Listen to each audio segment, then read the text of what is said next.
10-дневно бебе е в болница след побой, нанесен от акушерка в болница София Мед. Жестокият инцидент е станал по време на нощно дежурство в неделя срещу понеделник. В столичното лечебно заведение на смяна е Емилия Ковачева. Акушерката нанася 43 удара на бебето с ръце и стъклено шише.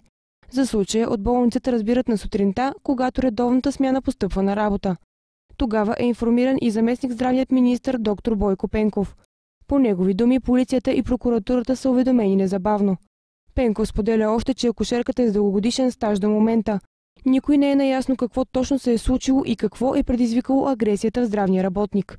Бебето е прехвърлено в болница Токуда, където е прието с черепно-мозъчна травма, мозъчен отток и кръвоизлив, както и множество наранявания по цялото тяло.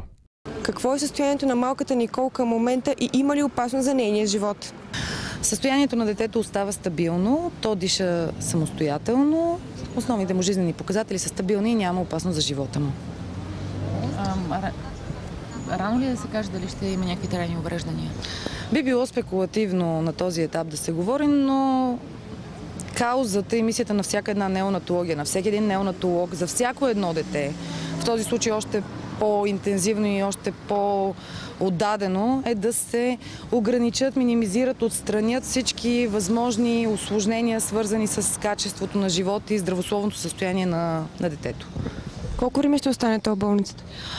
Също би било спекулативно това да се коментира. Ще остане до когато има нужда в интензивен сектор. След това най-вероятно ще остане отново в неонатология, но не под интензивно наблюдение, а под регулярно наблюдение отново от неонатолози и ще бъде проследявано с всички най-добри протоколи и методи. Първите 48 часа от приемането на детето са били изключително критични, но слава Богу, благодарение на опит, квалификация, ресурс, екипна работа на неонатолози, образна диагностика, неврохирурзи, невролози, клинична лаборатория, само за 48 часа мозъчният отток е преодолян, което е голям пробив за българската медицина по принцип и за здравето на децата. А има ли опасност от ново влошаване?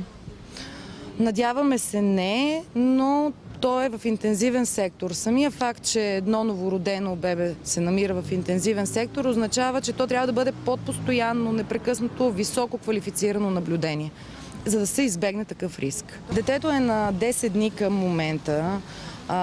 Намира се в интензивен сектор и не е сериозно да се гадае. Това, което е необходимо да се прави, е да се полагат неимоверни, огромни усилия за съхраняване на качеството на живот. От болницата, в която акушерката работи, съобщиха, че тя е отстранена от длъжност заради груби нарушения на служебните си задължения. Емилия Ковачева остава в ареста и е с повдигнати обвинения опит за убийство. Делото срещу нея влиза за разглеждане от съда утре. Все още не е ясно какви са причините за жестокия побой над бебето. Нашият екип ще продължава да следи темата.